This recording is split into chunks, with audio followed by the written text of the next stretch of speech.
Hi there, Dr. Sheep here. Welcome back to TGIF Talks, episode 97. I'm your host, Dr. Sheep, joined by we're getting co-host close. Anonymous Phil. Yes, we are. Joined by my co-host, Anonymous Phil. Yeah? Is that me? Yeah, that's you. It's 97, yeah. Roll the intro.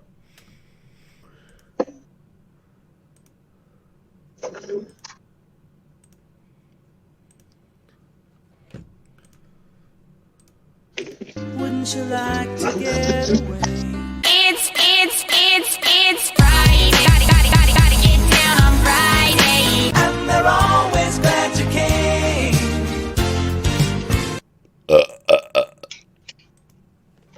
Excuse you. These podcasts are broken down into 8 segments. 4 parts. First, we have how our weeks have been, followed by some sort of news, followed by your comment, Your comment. followed by a random fourth topic, and damn it, I had one picked for this week, but I forgot to write it down. Oh, no. Oh.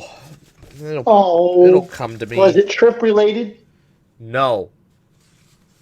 Was it actually interesting? Yes. Then why'd you forget it? Because I forgot to write it down. Dumb. There's too many things that go on. I don't remember to write everything down, okay?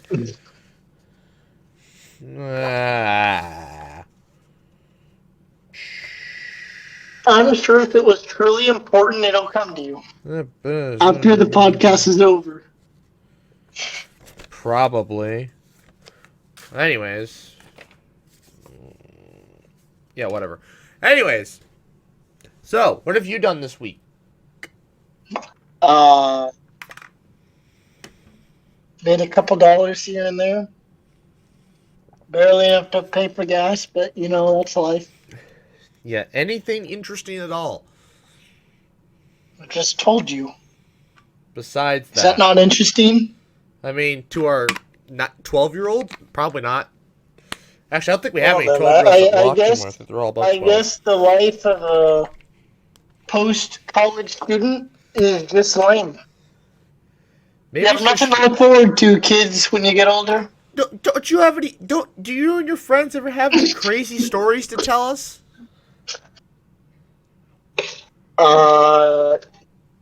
You mean like appropriate stories? Like,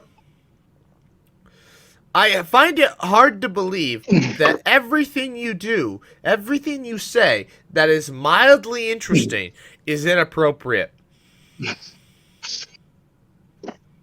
fair enough.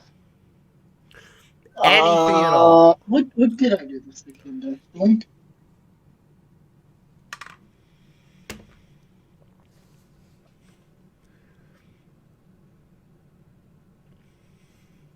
And we wait for his brain to come up with a story. In the meantime, I've got enough crap just for... I guess, well, no, I guess, so Saturday, that was the day you were doing, what, 500 special? 500-minute, yes, live stream. Mm-hmm. Yeah, so I watched that, and then I guess I went downtown with some friends. I had a friend that moved to Minnesota. Why did And he then move he to came Minnesota? back to visit. What? Why did he go to Minnesota of all places? Well, he moved back home. That's where his family's from. Oh, okay. We And then should've he just said came move here back for- to Minnesota. College. And he came down to visit. Honestly, I don't know why he came down to visit, but he did. Why does anybody do I'm- anything? What? Why does anybody do anything, right? Exactly. Why am I here?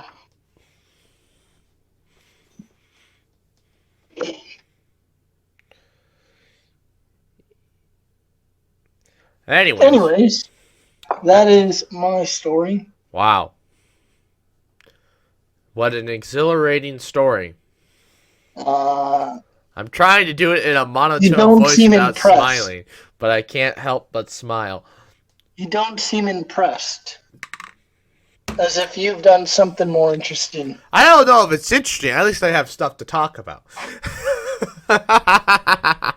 Well, Well, I mean, what do you have to talk about? So Exhibit A. I actually opened up my blender Wait, and is it used on the it. screen? Huh? Is it on the screen? Yeah. Exhibit A. Oh, I'm not looking at the screen. Well, you should probably look at the screen. Give me a second. Exhibit A. I got my blender up and running. It's taking a learning curve to get it to function. Yeah, that's why they have a manual for that. There's not the manual. It's just you have to have a certain amount of water or some sort of liquid in your smoothie. Otherwise, it will not blend. Especially if the fruit's frozen, as I've learned. So that's been a learning curve. But I bought Greek yogurt. Vanilla Greek yogurt. Light. Great value. The stuff tastes like almost. The first time I had it, it tasted almost exactly like frosting. Like, Was it frosting? it's not. It's Greek yogurt. I can get it from the fridge. Now, granted, every time I've had it after that, it tastes less and less like frosting. But, I pulled the thing off, licked the lid. I'm like, it tasted like frosting. I dumped it in the smoothie, made the smoothie taste amazing. I did not put it in today's smoothie because I had a cup this morning. And so I was like, well, I don't want to use all my Greek yogurt up. I've only got one more serving left. So I was like, well, we'll just make a normal smoothie. Nevertheless, though, absolutely wonderful. It's wreaking havoc on my digestive system, but that's expected. Smoothie? Huh? The smoothie? Yeah, because it's Like, is it doing good? good things. Yeah, because it's filled with. Oh, okay. I was gonna say fruit is supposed to do good things. Well, yeah, it's filled with fiber. Yeah, that's what I was questioning when you said it's doing things to my digestive system. I wanted to make sure that they're positive. Well, I hope. What? I would be skeptical if they were negative. Well, I'd hope crapping my brains out counts as positive. Yeah, always. I do that on a regular basis, Fair enough. as a normal person should. Fair enough. Damn, that is really good. So, anyways, another thing. Did you see Smarter Everyday's video on fireflies? No, it's on my save for later. Oh, well, I watched it because I don't have a save for later. A lot of things on my save for later. See, there's the difference between Phil and I. I don't have a save for later. I watch everything now. Only thing that happens of save for later is I get If I watched everything now, my bedtime would be midnight. How much crap can you possibly watch? Like, I have to wait, like, a few days to, like, build up. No, it's not. It's like there's just a bunch of stuff in the backlog. And usually I get tired after, like, a 30-minute long video, and so I stop watching YouTube altogether. See, there's If I watch one video that's 30 minutes, I'd be like, yep, that's enough. I'm tired. See, that's the That difference took it all out of me. A 30-minute video is like the holy grail of videos and makes me want to watch more. Depending what it is. I just keep watching more stuff. Now, I could watch 30 car crash compilations back to back, but that's a whole nother story. Those get boring after a while. Cause it's like, oh no, look at that. He died. Well, anyways, in the Firefly video. But isn't that what... Oh, never mind. What? I don't think my comment would be appropriate. Phil likes to watch people die. Anyways, so in his video, he brings up a book with a chart in it, and me being the person I am, I'm like, well, it looks like an interesting book. So I went to Amazon and bought the book. Of course you did. Of course you did. You always have it? Yeah. You always have it? Oh my god! Yes.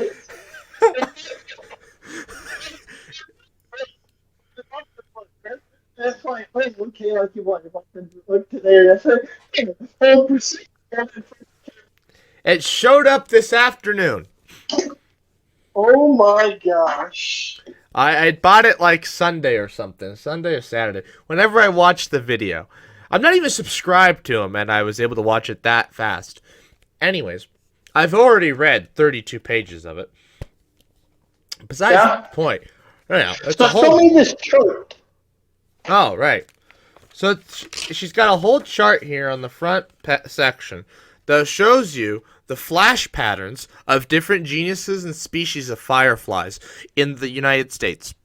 And he shows this chart, which is why I wanted the book on my list. Why I want this chart. Plus, I wanted to, learn more about fireflies. The more I look at You this... can figure out what species lives near you. Yeah. Well, that, and I'm pretty sure, I've narrowed it down already just by looking at the flash patterns, because Nebraska fireflies are... I don't think we have a lot. Kind of like up in, Wyoming and stuff, they don't have a lot of fireflies because it's very arid up there.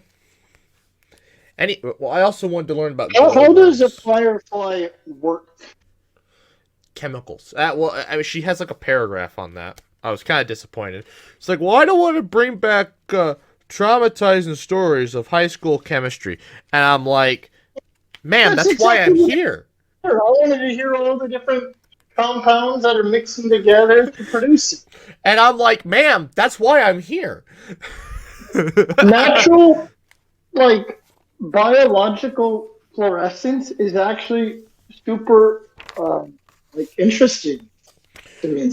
Well, yeah, it's we're still not sure. Oh, exactly. See? It's an open-ended question. It's weird. So fireflies, what determines a firefly, there are some species that don't glow in their adult form. But because they glow in their larvae or pupae form, or maybe even egg form, they can count as a part of a firefly genus and species. You know what they should have done? Among other... She should have made an appendix, with I don't know, give it its own chapter. I mean, I don't know how in depth she can go on it in a book, but give it an appendix section, 3 or 4 pages detailing, describing, how it works or whatever, and just say, I understand the most average reader may not find this interesting. If so, refer to Appendix 2.1 or whatever. I mean, I think she referenced... And that would be the perfect way to go down for it. That way, it'd be interesting to someone like you or I. Yes, you or I. I think she has... I think she references the research paper she got it from. So you could probably just go look it up and read it. More work for me. Such is life.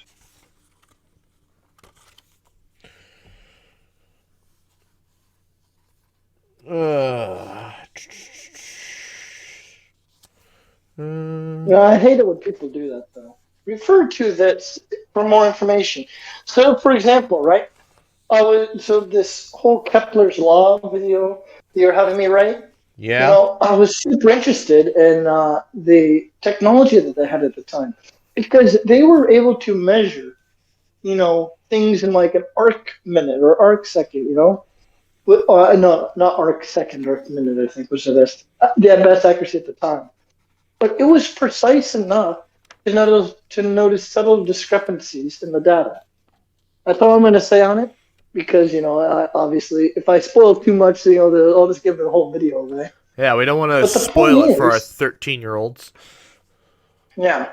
But the point is that they're able to make all these observations without a telescope. I'm like, how? Right? So they had numerous instruments, and I've been reading about, how some of them work. Because all the data, because the I guess, founding father that Kepler was using to formulate his theories were Tycho Brahe and Copernicus. Oh, good old Copernicus. Yeah, Tycho Brahe and Copernicus, as well as Aristotle. Mm-hmm. Although a lot of Aristotle's stuff was philosophical. philosophical, exactly. And probably wrong. But exactly, that's it's an important key piece. I could make the Kepler video super long if I wanted to, just because of how much historical background I could put behind it. So I'm probably not gonna put a whole lot, but like I've been reading so much history on it, because I kind of just want to one just give the laws, but number two, kind of give some background on like why they make sense. Because I feel like I look up a lot of videos, they kind of just say the laws. Some will briefly describe why they are the way they are, but even that doesn't do it for me. Those videos don't do enough justice. I got Right. enough justice from reading about it. I've been reading article after article, picking up a little bit more from each article, and just kind of piecing it all together. Remember when you That's the said one this would thing. take you There's no 5 article. I minutes? just kind of there's no article that I could find with my searching that just just wasn't everything that I wanted to see all at once. Just Remember, because I have like a scatterbrain thinking where it's like, okay, I want to know about this specific piece of this information related to this. They don't do that. remember when you said that it would take you 5 minutes? 5 minutes. Yeah. Talk about what? No. It'd take you 5 minutes to write it or whatever. Oh yeah, no. So the laws I can state them in 5 minutes. The problem is less than that. I actually stating them. The problem is that doesn't do justice for me. Right. Because do you know what his third law is? I don't even know the laws, to be honest, anymore. I Okay. learned them once Well, if in you like look up his 9th grade.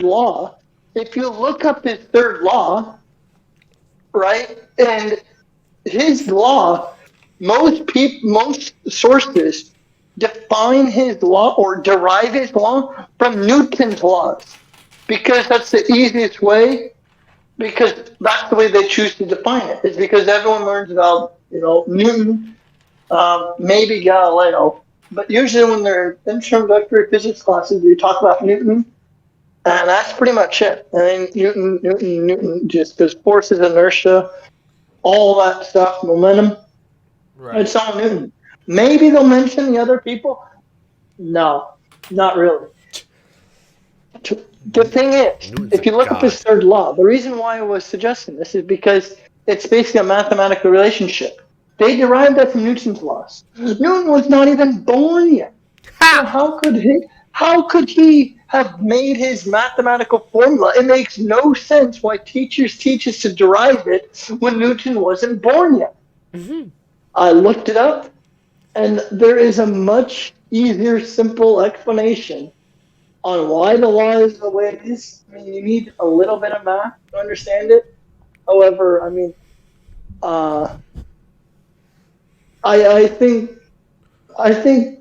our viewers will have enough to understand how it is. I don't want to spoil too much, but Right. and you will definitely. There's no calculus involved because calculus is not a thing. Even if there was calculus, I probably could get it. No, yeah. Well, Newton's laws kind of use calculus depending what course you take. Depends how they're deriving them as well. Exactly.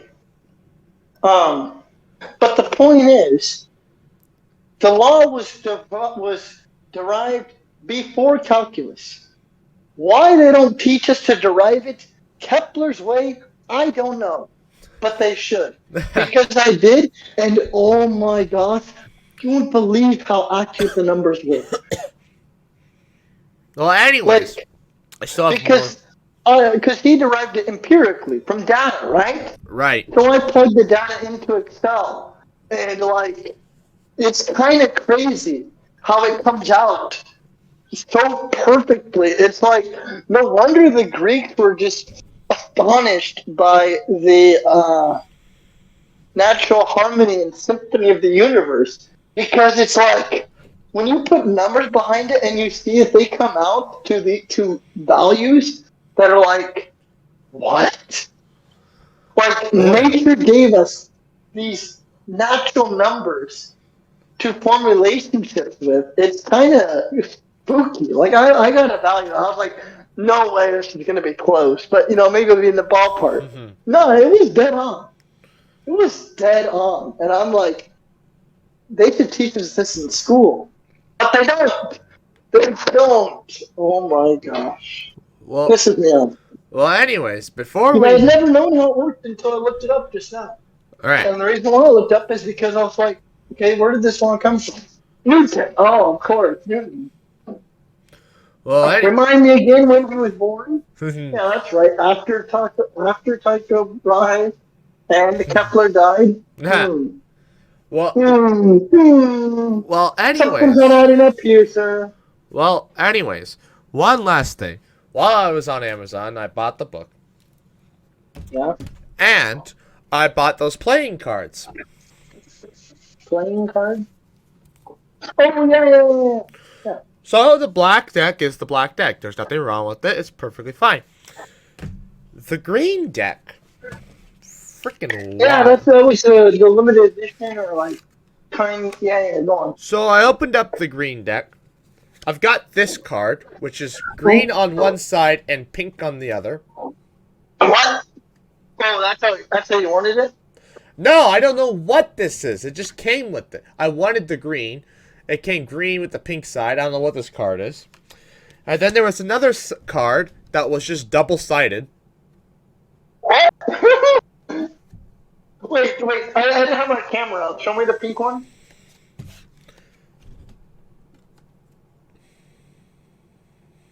Huh. Which I was like, okay. And then I saw this one, and I'm like, all right, whatever. You know, there's always two cards in the deck that are usually like advertisements or something. And there weren't any advertisement cards, so I figured, okay, whatever. You know, I'm thumbing through the deck. It's a beautiful airbrush finish on them, as I expected from Bicycle. And I get down to the front. And usually you starts with the Ace of Spades. And then the Joker. But there's only one Joker.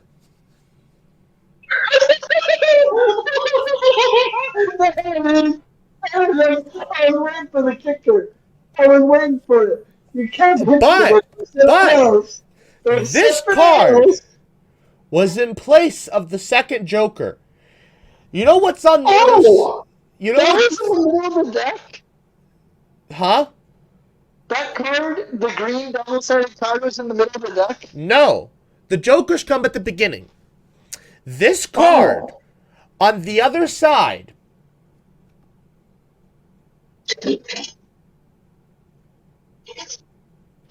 it's blank. Oh! A blank playing card was in place of the second Joker. Maybe it was either supposed to be a Joker or it was intended to be like that. You could make your own wild name. No, this is a regulation playing deck. It's not supposed to be like that. So, I've arranged for it to be returned. I will do that Saturday or Sunday. I guess probably maybe tomorrow. We'll see. Whenever I can. Is that when you take it to? You take it to Shopco? No. I'm gonna just take it to the UPS store down the street. Oh yeah. I have return stuff to them. Yeah, it'll be quicker. They're nice people. Anyways, so yeah, I'm like, well, there's nothing wrong with the deck except for the fact that I'm missing a Joker, which, not that we'd ever play with, you know, multiple like more than two Jokers at a time with multiple decks, but you know, if I wanted to or needed to for, I don't even know what other I don't know what games actually even require the Joker, if any. Yeah, anyways. I was 21. The Joker's Wild, right? True, but I don't know if in Vegas they actually play. No, there is no Joker. You take the Jokers out and. Oh, poker? Nope. Take the Jokers out. Most gambling doesn't require them. Fine, BS. BS does let you play with Jokers. So you couldn't play BS with that card deck. So it's like, well, gotta return it. So other than that, you know, this Amazon purchase, God damn it! pretty good. I'm on the wrong burn. Bought a book about bugs, and bought a I still love your response when I brought this out. You were like, "Oh my god." Wait, with the book? Yeah. Yeah, oh my gosh. You actually bought it? What? Yeah. I was absolutely stunned. You're like, so I bought it, right? Seems to pull it out. You Oh my. you probably like weren't believing me. Like, no way, actually, like he's joking with me, right? He No, bought it, right? I figured you put it in your save for later on Amazon, like you have 40 other things. No. I saved for later probably more like 100, but I thought you threw it in there. More like 200. Exactly. My point being, you have lots of stuff. You're like, ooh, that'd be cool. Save for later. I figured that book was one of them. No, proceeds to pull it out. I have it right here in my hand. Well, it's like it doesn't do. This book doesn't do me any good. The rest of the year, it does me good right now Yeah. because it's firefly season. So I gotta soak up as much information as possible before next weekend when we go out to our aunt and uncle's, because it's gonna be probably the only time I'm gonna hunt fireflies. Hey, yeah. So I have gotten a text message of the store. What is going on? Oh, right. Am I invited? Well, I don't know. So it's the funniest thing. So this what.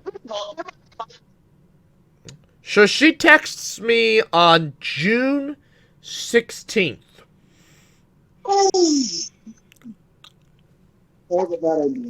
We're thinking about dates for 4th of July party. Are you around all that weekend? I reply, should be. I have work Saturday morning, and at some point I mow. I sent that, never got a response. So I preheated the pot, right? And then I that's a poured my terrible pasta idea. sauce in. Woo! Yeah, no, don't do that. I thought maybe it'd cook up faster. No, the pot was too hot. And it was at the lowest setting. Yeah. Bad idea. I thought maybe it'd cook faster, No. Because now the pot's already warm. Oh, no. Oh, no.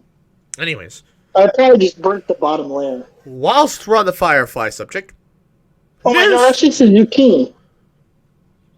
while we're on the firefly subject, Oh, you're talking about the party. well, I don't know. That's all I know. It was just 2 texts. Oh. So You let us don't know know. what day or time. Not a clue.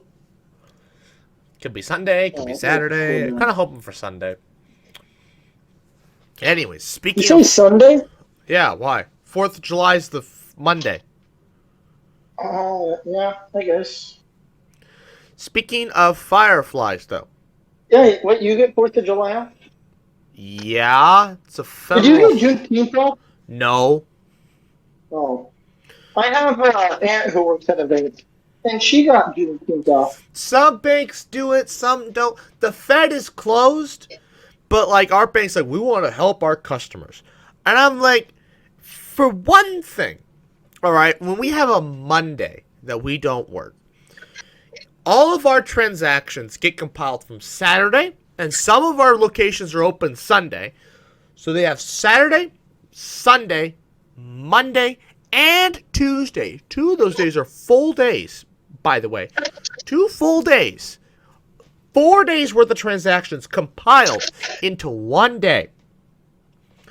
Here's the crazy part, though. My branch only has Saturday, Monday, Tuesday. We don't have Sunday. But the branches that have that work Sunday are the busiest branches. They do each teller does 100 transactions per day on a busy day. How many do you do? I do 40, maybe 50 on the busiest of days. Okay? Most days it's in the 30s. Anyways. Yeah. So you're on your phone a lot? No, I'm constantly learning right now. I'm not allowed to do anything else. Oh. Anyways. So, no, you should not sit on your phone. Anyways. I figured you probably shouldn't. I didn't know if you had other tasks, but yeah, learning, I suppose, falls under other tasks. Anyways, go on. I do more reading now than I did all of my college career. I mean, literally today, I read 32 pages of a book. Frickin' Banking related? no bugs. Oh my! So you don't work. At work, and then I'm constantly reading it. When I asked for you on your phone, basically I was asking, is it work related? The answer was no.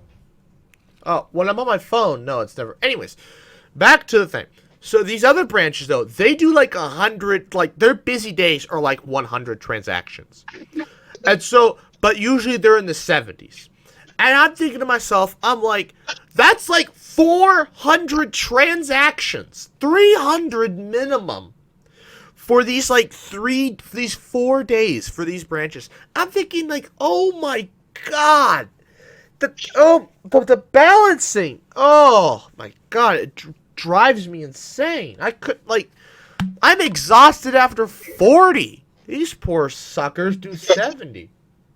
Lazy bum. What? You said I'm exhausted after 40. You lazy bum. Oh. Anyways. Back to news segment time. The news. So speaking of fireflies, I found this article. I had nothing. Oh. It wasn't in relation. I don't know. It is what it is. Anyways. MIT, great guys. They developed robotic lightning bugs. They're basically batteries with wings. They weigh less than a paperclip. So they weigh less than a gram, which I think is freaking impressive. Anyway, basically, right now they really can't do much because they're really limited by power. But like in the future, they're thinking we could get like swarms of these things to like search through wreckage and stuff for people, and they can use the lights to communicate with each other. So LEDs, I imagine. yeah. Cool.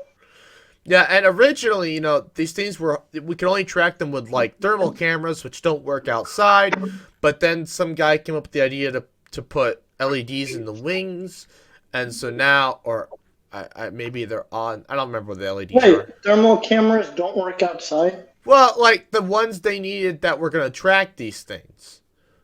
Oh, because the ambient air is too warm. Yeah, well, anyways, so they come up, so then they came up with the idea to add LEDs to these things, and now you can track them with just smartphone cameras, which makes them much more practical and usable. Yeah, absolutely. Anyways, so pretty cool. Kind of on the same lines with those little, like, micro robots that we were going to, that Neil deGrasse Tyson talked about sending to Alpha Centauri using giant lasers. Oh, I thought the things that go inside the body. And No. I mean, I guess this is probably one step closer to those kinds of things, but yeah. Anyways, China this week, frickers. So they're like, they haven't done anything. It's what they plan to do. So basically, the U.S. and ESA, we got a rover on the surface of Mars, currently taking samples, and the sample return mission is sometime in like the early 2030s. China's like, no. We can do this quicker. So China's plan is to send a rover in the end of the 2020s, lands, and then we'll send them back 2 years before NASA. To the moon? To Mars. Human with rover? No. Samples. Like, they send a rover, take samples, and they send the samples back. Oh. Wait, do we not have any samples from Mars? Only asteroids. Oh, we've never had a probe return? No, it's incredibly difficult, which is why a lot of people are like, No way China's gonna be able to pull this off. Well, yeah, so, but no, it's like, well, we're going to go to Mars before we brought a robot back. No, and we're not even bringing the robots back. We're literally just putting them in a little rocket and launching that up into orbit where it meets with another rocket that then goes back to Earth.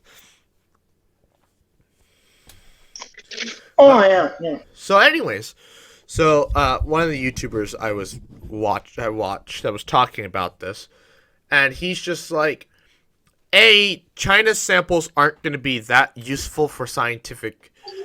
They're still going to be interesting, but they're not going to be full of scientific data as the ones that Perseverance is doing. Yeah.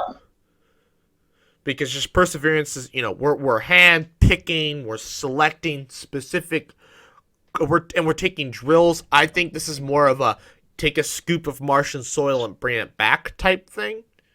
Yeah, that'd be cool. Maybe a rock or so.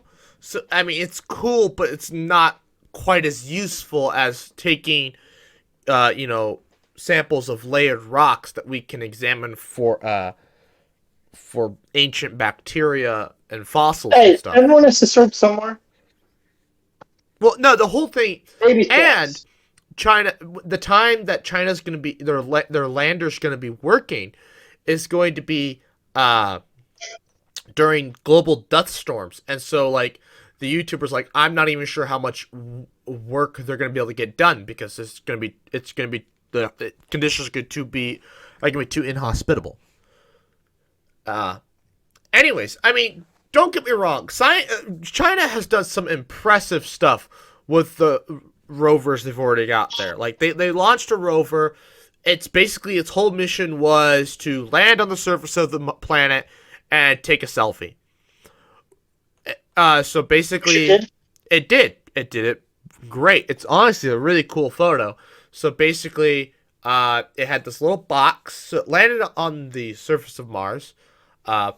It rolled out, took a camera basically in a box, set it on the ground, rolled back, so that it was in frame with the rover and the lander in the shot, and they took a photo, which is a big deal for a space program that's never landed a rover on Mars, and they've already landed basically two sections. I was just thinking. And it's about. So, oh, sorry, go on. Anyways, and so then China, the big thing is like getting people excited about space. So a lot of things they do are send up multiple satellites whose entire job is to take pictures of the satellite, because that gets people excited about space. And I'm like, I wish the U.S. did more of these things. I think it's really cool what China's doing because cameras are cheap now, and so we can send all kinds of them. You can put the camera on anything. Huh? Cameras on the phone. What? Cameras on the phone. They said they put cameras on everything. Right. And so anyways, so just China. Pretty sure next thing you know, there'll be cameras on your fridge, and you can just look at it, hold up a finger like number one, like fill me up a glass of water. Number two, fill me up a glass of ice water. Number three, open the freezer. Well, anyways. And slide out the ice cream tray. Anyways, so Like a retractable tray. Yeah. Make it much easier to grab stuff in the back, Yeah. Provided it doesn't topple over as it comes out. Oh, I suppose I could put little side rails, Well, anyways, so I mean, as it's. I should become a refrigerator engineer. What China's suggesting here is just, it's kind of absurd. China's already done some crazy stuff. It's just that it's kind of like, it's more of like they're trying to drum up some news or whatever, and trying to tell the U.S. and ESA, like, despite the fact that you have decades of research and development ahead of us, we can do it faster, quicker, better, and cheaper. And it's like, well, I shouldn't say better. I guarantee you the science we're gonna get from the sample returns, uh, from Perseverance are gonna be way better than whatever China brings up. Wow. No, Wow. no, no. It's just the nature of what they're doing. We're spending years picking samples and selecting them, and I think we're gonna get way more samples than what they're doing. They're basically landing on the Mars, taking up a But at the end scoop of the day, and putting it into orbit. You know, I mean, don't get me wrong. The sheer act of getting it back into orbit, that alone is impressive. But it's just, it's I don't I it's good to see competition, but at the same time, I don't really like that they've kind of just saying that they can do this, and the fact that I don't know, it is what it is. Kind of U.S. fanboy thing. You want to see U.S. and ESA do everything first, but I mean, at some point, another country or group of people is gonna have to take over. But it is what it is, and this could all change. I mean, freaking Elon Musk's, uh, uh, Elon Musk Starship could change everything. Anyways, actually, SpaceX is next in the news. But you were gonna say something?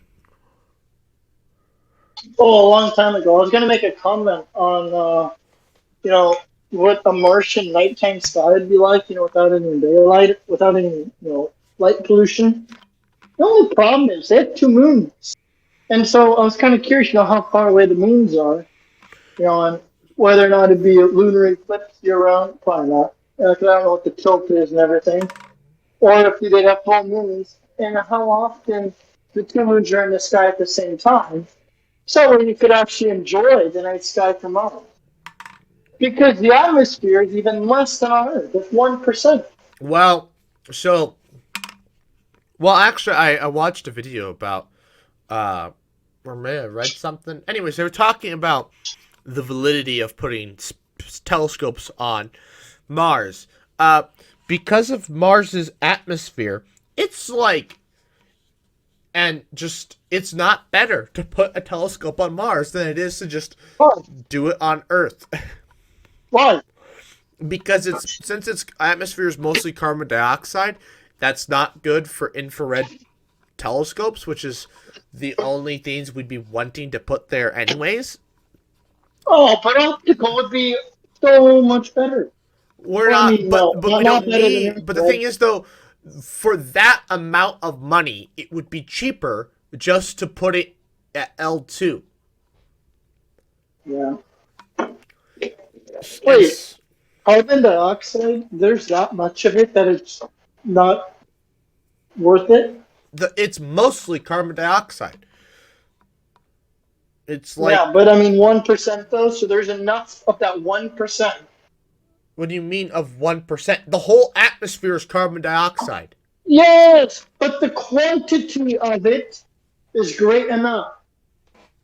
Yes. It's 1%, yes, even if it's all carbon dioxide. It's the quantity of that amount. Yeah, it's greater. I'm asking that is significant. So let's say Mars's atmosphere is 90% carbon dioxide. And let's assume that its atmosphere is 1% the thickness of Earth's. Therefore, that is 0.9% carbon dioxide relative to Earth. As we're on Earth, carbon dioxide is 0.01%. Oh. It's way worse. Granted, Earth also has water vapor, but that can kind of be avoided, by building in Chile. You can't avoid that on Mars. I mean, you could build it on Olympus Mons, but again, the price to build it on Mars and to get the stuff there is just not worth it. It's a lot cheaper. Excuse me. to put the telescope in L2 or put it in low Earth orbit. It's just not worth it. Now, maybe in the future, when we want to build mega telescopes and getting to... But, like, even then, L2 is still going to be cheaper because it's, 48 million miles closer. It's closer. It's gravitationally stable? No, it's unstable. Oh, so it's a hill. Mm-hmm. You can't put it in valleys. Are Too many the stable meteorites. ones filled with asteroids? Yeah. Oh, that would explain it. Actually,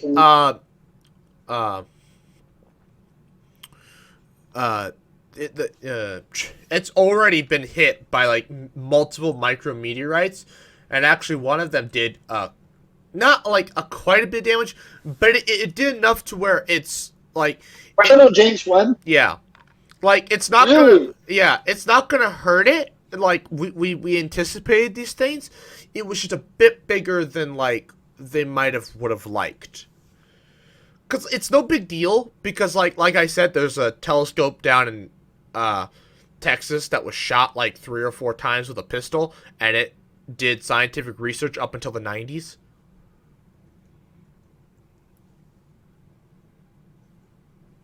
And has been used in multiple scientific papers. So, like, it's the same principle, except with space guns. Anyways. On to SpaceX. So, I know I told you, but to tell everybody else, SpaceX has been approved by the FAA, the EPA, but coincidentally the FAA, to do their launches down in Boca Chica, as long as they adhere to 75 things. Like they made a list of 75 things that SpaceX needs to adhere by. A lot of it's to deal with the turtles, and just cleaning up and protecting the beaches. Also, they're not allowed to launch on weekends, pretty much, like every weekend and every federal holiday, because they don't want to have to close down the beaches because they want people to be able to go on the beaches. Their lights have to be positioned and shielded in correct ways so that it's not to interfere with the turtles, because the turtles could confuse the lights for the moon, and that will throw off how they get to the ocean, because it's a big breeding ground for turtles. Among a host of other things, those things were in there. And so, yeah, this isn't like necessarily going to be like their long-term kind of place. Like the FAA only approved it for like 5 orbital launches, and then I think they have to go back into review. And even then, I don't know if they'll be able to do it, but that's okay. I don't think SpaceX needs any more than that. By that point, they'll have the Florida one up and running, and so they'll just use that. And, I was thinking, could SpaceX do... Like, obviously, you want to do it as close to the equator as possible, but obviously, in the U.S., you can't really do that. We're nowhere near the equator. And so I was thinking about it, and I'm like, oh, okay, where else could SpaceX build a launch facility? And I realized that they cannot build one basically without ocean access, because there's too much crap in the way. Like, let's say you built one out by like not North Platte, Broken Bow, right? Okay, you can fly over South Dakota, Montana, and might be able to thread the needle, but there's too many people there. Like, even though there's nothing there, comparatively to like here, there's still way more people in this area here than there is over here, so I don't think they'll, like, because they want to be able to get anywhere in the world in 30 minutes. Anywhere that has ocean access in 30 minutes. Because, I mean, unless we're talking 50, 60 years in the future, and these are like planes, and they're fine with launching them over populated areas. uh, Yeah. Yeah. there's Oh, sorry, I'm talking. there's no way they're launching from like Nebraska or something. It's just not possible. It's just not going to happen. And Nebraska or in like Wyoming or Montana is like as desolate as you can get. And that's still not enough. Plus, you wouldn't want to go this far north anyways. You want to go south, like in Florida or Boca Chica, Texas, which is at the very tip of Texas there. It's literally like 3 miles from Mexico. And I was thinking, oh, maybe they could go to Hawaii on the Big Island or something. Which actually doesn't get you... okay, it gets you a lot further south than I'm thinking. Yeah, it's like almost on the tropical Capricorn. It's just below it. And that, yeah, I think it's Tropic of Capricorn. I'm looking here. Should say somewhere. Tropic of Cancer, my bad. Oh, okay, basically all of Hawaii is below the Tropic of Cancer. Well, anyways. Which is, significantly lower than... which, I mean, probably... Oh, actually, it's about 90... I think it's about 99 miles off the coast of Florida, because I think Florida is 99 miles from Cuba. Something like that. Really? Yeah, it's something like that, if I remember correctly. Because that was like the big threat, why we were concerned about missiles in Cuba during the Cold War, because it's so close to the United States. Like, it's incredibly close. Well, anyways. So you're gaining... maybe an extra 100 miles, which, I mean, could save you a lot of rocket fuel, but I don't think they'll let you launch in Hawaii, considering they won't let us build more telescopes in Hawaii. I don't think they'll let them build launch pads. Plus, Hawaii's out in the middle of the ocean. How the hell are you going to get all the building materials there in any reasonable amount of time? You're not going to. It's going to be too expensive. Anyways, moving on to another part about SpaceX. They launched 3 rockets in one weekend, all within like 36 hours of each other. 3? 3. Where are they headed to? What?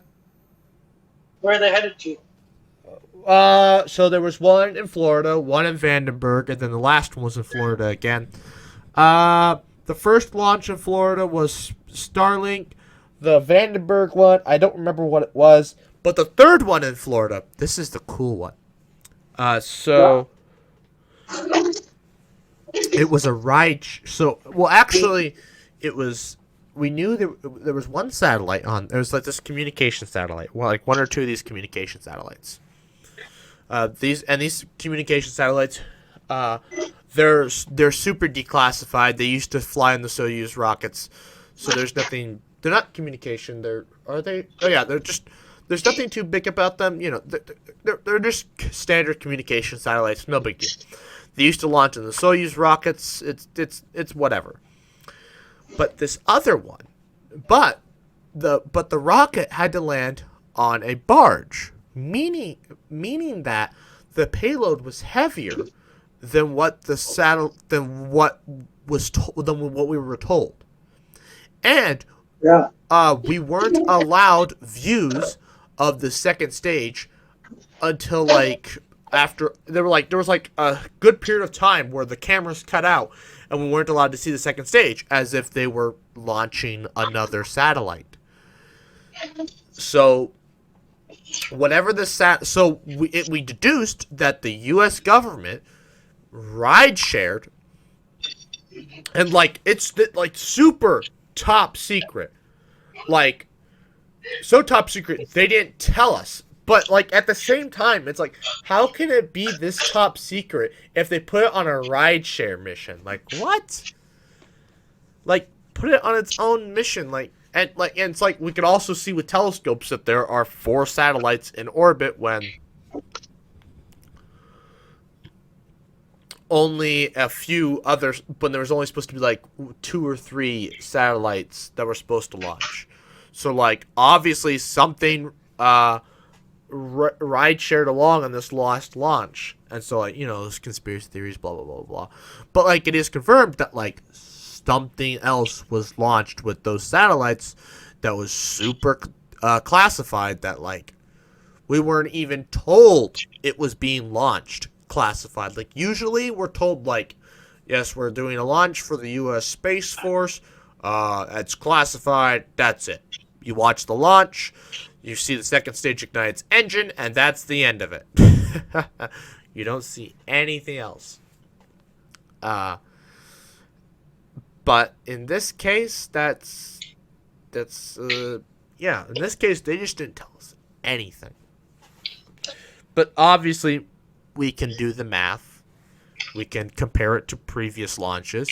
And they had to cut the cameras out for an extended period of time. So it's like there was obviously something they didn't want us to see. So kind of interesting. But it's what it is. Anyways, so yeah. That was all the news this week. Pretty cool. Pretty cool what SpaceX has done. They have launched 100 recovered rockets, which is an impressive number nonetheless. You know, it's kind of a big middle finger to all the people that said that it couldn't be done, or it could be done, but it could never be profitable. And now we do it all the time. SpaceX did 3 in one weekend. So, pretty cool. And like one of the YouTubers I watched, he says that we haven't seen this many rockets get launched since back in the day when they were testing ICBMs.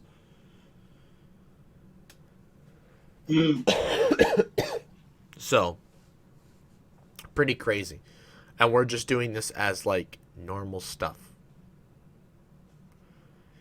Anyways, anything else you want to add to the news? Anything you saw? Otherwise, we'll move on to the third segment. No. Well, okay then. Third segment time, your comments and the future of the channel, which Phil and I probably have already kind of covered a good section here, but nonetheless, let's pull up the comments. So, stupid YouTube. It doesn't erase the comments, but I can't see that. I see there's comments, but I have to. It's complicated. Anyways, so there's actually one that I forgot to read last time. Fixing solar roadways, DAE, episode 9. Stephen Farmer commented something in Russian. I didn't bother to translate it. What? Copy it real quick. Put it in Google Translate.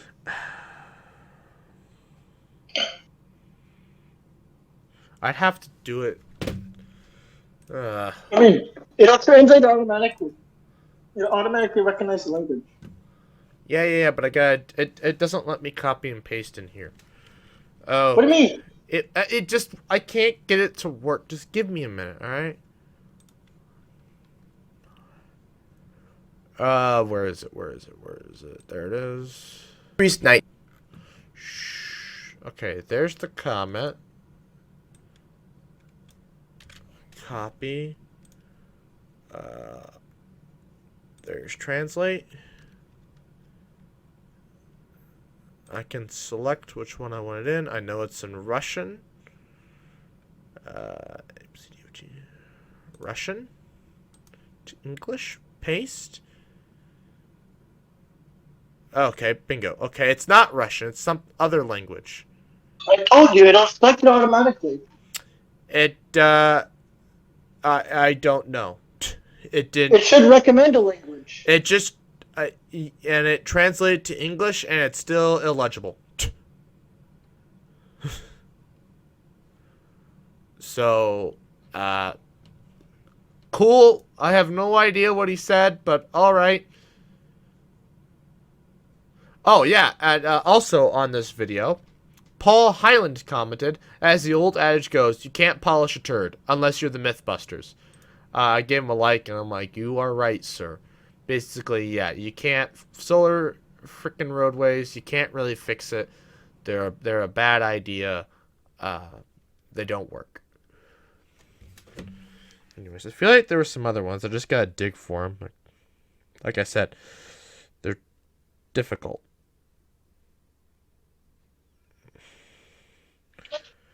Okay, this video has a comment. Let's take a look at it.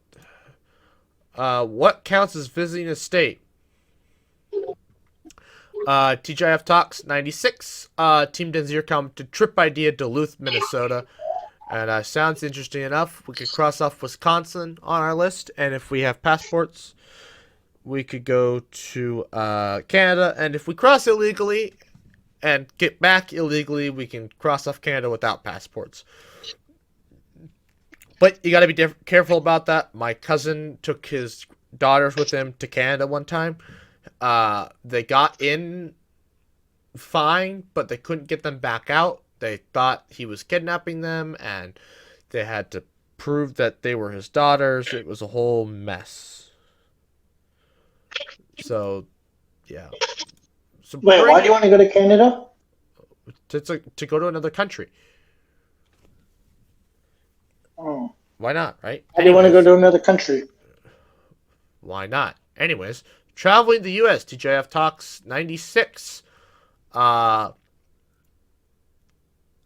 have no idea how to pronounce this guy's name.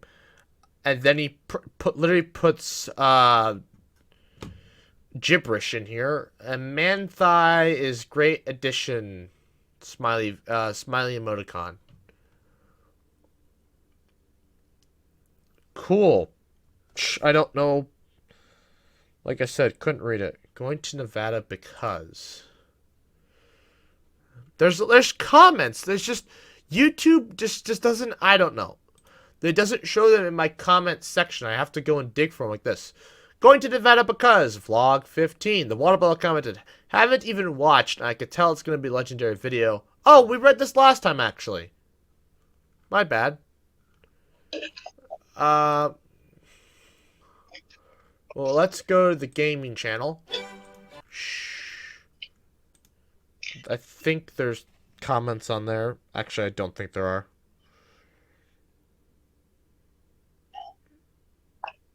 are. There are not. Well, anyway, it doesn't really matter. Point is, we are at 505 subscribers today. So, very exciting. Thank you to everybody who has helped make this number possible. We are closer to 1,000 than we have ever been before. We're closer to 1,000 than we are to 0. So, very exciting. Like I said, 606 months. Let's see if we can pull it off. I was just thinking the other day, I wanted to make a follow-up to the tree video when we planted the tree for the 100 subscriber special, but because the tree died, sadly, and I wanted it died. Yeah, it didn't survive this winter, which doesn't surprise me. This winter was hell, not because like mild, huh? It was mild. Right, it was mild for us, but it was hard on plants. Like it was just dry and warm. Native plants, they need it to be cold and wet. That just didn't happen. They need that snow cover to protect roots and stuff. That just didn't happen this year. So it was especially hard on plants and stuff. Like lawns were burned up until like June still, because it was for as nice as it was for us, like that was a great winter. If winters could be like that every year, it'd be awesome. But unfortunately, it's rough on plants that aren't adapted for that kind of stuff. Anyways, so I was like, okay, all right, next year. I realized that's going to be 3. So next year, if we did a follow-up and planted another tree to replace the tree that's there, that's 3 years ago. So it's been 2 years since we planted that tree, which is crazy. I didn't even realize it's been that long since we hit 100 subscribers. That it's been It's been 2 years. Wow.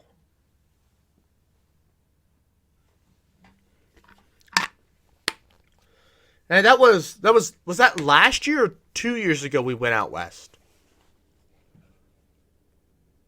Hello? Last year. Last May. That was A last year ago. Right, and the year before that, that was when we went to Kansas. Kansas. Right. That was 2020. So what's our plan next? No We more have to finish our trips. corners. Huh? What? No more trips. We gotta stop talking about the trips. Because that's all You just asked, wait, you do want me to answer the question? Fine, answer the question.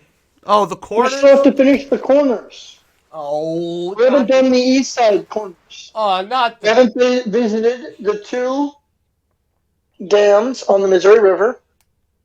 And there's actually a corner that's off a highway. It's like a 200-foot walk, and there's like a trail from what I can see on Google Maps. And it's like a actual what do I want to call it? Historical marker site. Like you can look it up online. Right. The big old stone there, because that's basically where the whole Midwest. the entire Midwest was plotted from, or something like that. It's Right. like the 0 point. Great Plains. It's kind of cool. It's definitely on the list. So, okay. Yes. However, I think next year, I say we went west. Let's go south. Let's drive to the ocean. Let's drive to Texas. How far is that? Actually, if we want to just go to Texas, it's not that far. Like if We can make it in a day. Oh yeah, easily. But if we want to, like, go someplace interesting in Texas, we'd need an extra day or so.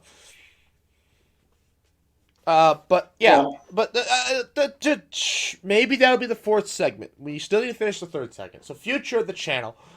So I don't even know what the heck video is even supposed to go up this Friday. You tell me. Not this Friday, next Friday. Because this Friday is the podcast. Next Friday. Oh! It's the battery sock video. Is this a physics video or what is it? It's just me smashing melons with a sock. Oh, so there's no science to it at all. I mean, there's Hey, let's do something stupid in front of a camera. there's a question. What? I formulated a hypothesis, and I conducted an experiment, and then analyzed the data. It's science. Did it come out as expected?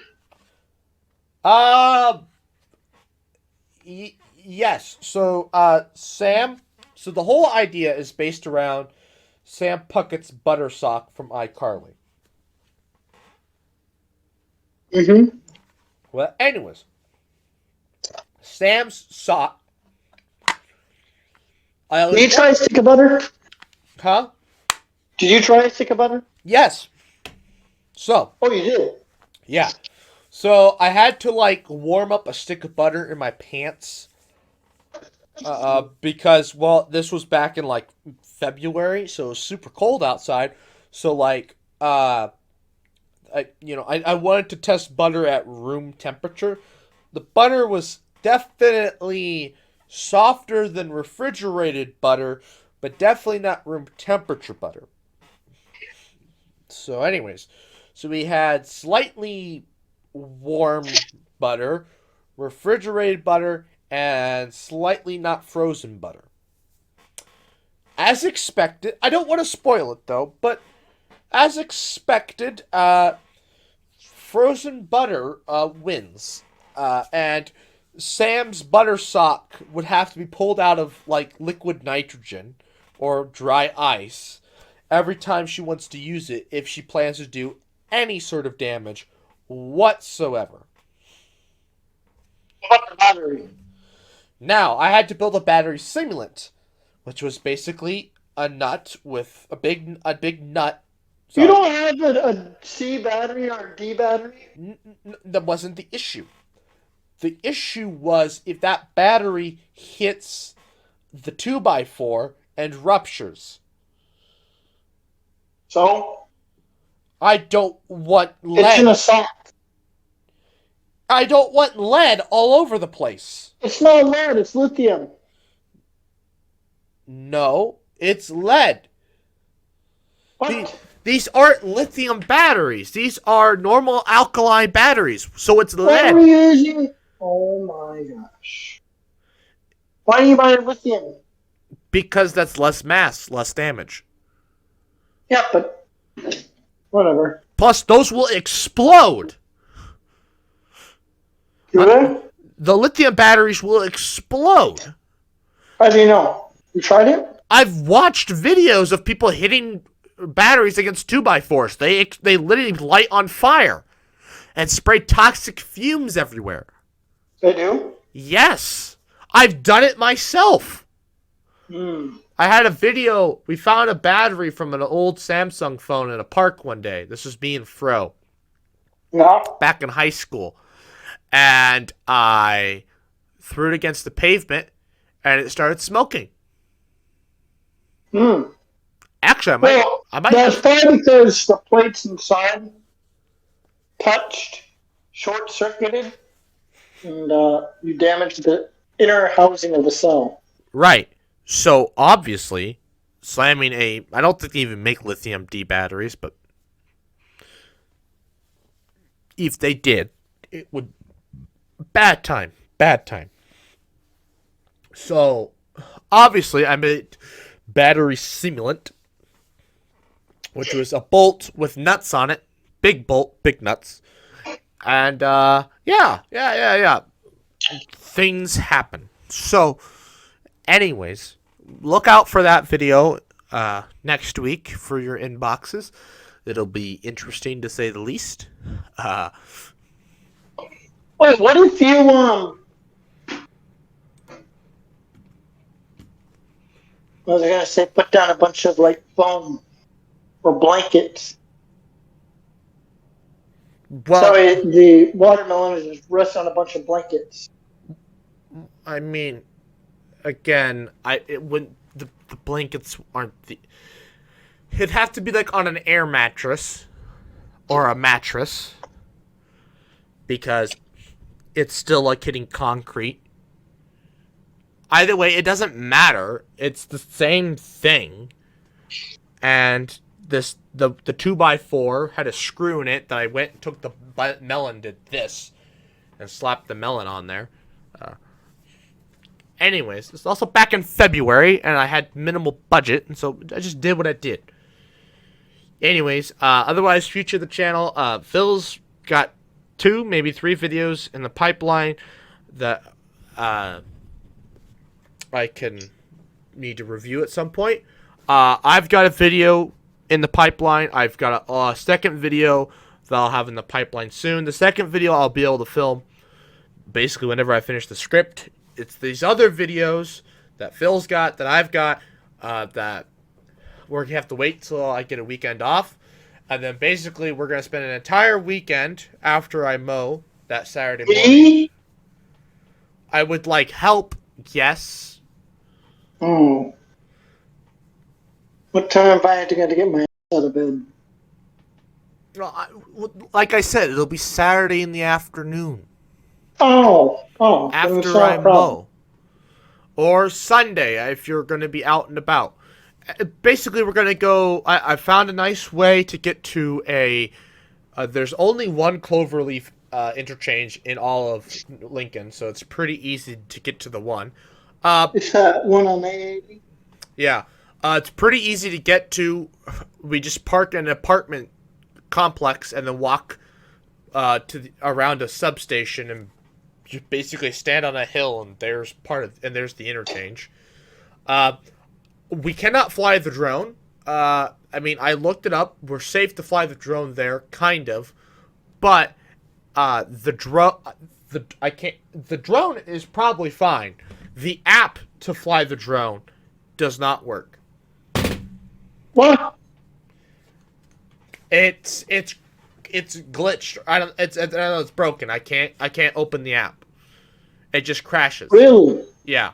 This is after the most recent update or something? I've been waiting for updates. There aren't any. I think it has to deal with there was a so DJI was put on the blacklist of companies.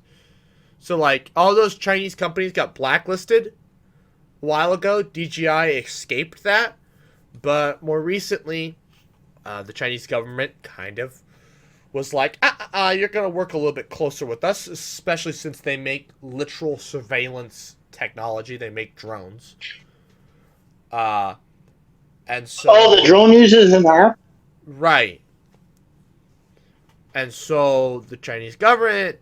All drones don't use apps, right? Or do they? Let me finish the story. Basically, it got blacklisted, which kind of explains why you can't... why the app just doesn't work. Now... Not all of their drones. I think all of their drones don't require the app. You can run them with a proprietary controller that they have, but it's very expensive. I do want it, but like obviously for my cheap little drone, it's not worth it. So at some point, probably whenever I decide to get another drone, I will sell this drone. I will buy. I want to get a Phantom. Actually, I don't think the Phantom's any good. I want to. What's so cool about the Phantom? Well, it's just like there was you remember like. It's like like when you think of a. Back in the day, when you thought of a drone, that was the drone you thought of. It was white, had a camera. It had a camera in the middle, had like a rack sitting on the bottom that the camera sat between, so it sat on these legs. You know what I'm talking about? Maybe. Here, let me look up. You should get like what do they call it? A hexcopter, octocopter, whatever. How they have like 8 fans. Well, it doesn't. You got more power. Well, you have to build those, or like. What? You have to build them? Yeah, most. Well, I mean, you probably have to build them all, but they come in a kit, right? No, those are like people built those by hand. Oh. Or because like most of those are like for commercial use, and they're worth more than your house. Because they're, well, yeah, they're meant to live. So all drones have like 4 blades. What? All drones have like what 2 or 4 blades. They have they're quadcopters. They have 4 blades. That's kind of why they are the way they are. Mm-hmm. Here, let me share a photo. Share my screen. Share screen. All right, look at the screen. Mm-hmm. This is what I'm talking about. This is the Phantom. What? Yeah.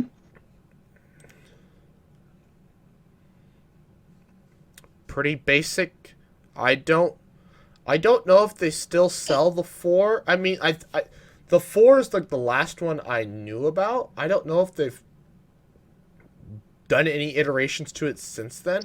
I think some. And how much does one of those bad boys cost? I don't know. I haven't looked at DJI's. I haven't looked at their website in a long time. No, I just want DJI. I don't care about anything else. I hate when it does that. Once you like look up one thing, yeah. As I kind of expect, I don't care. As I kind of expected, they don't. Yeah, they don't They don't make they don't sell the Phantom anymore. Oh, they do. It's $1,500, but there's better drones.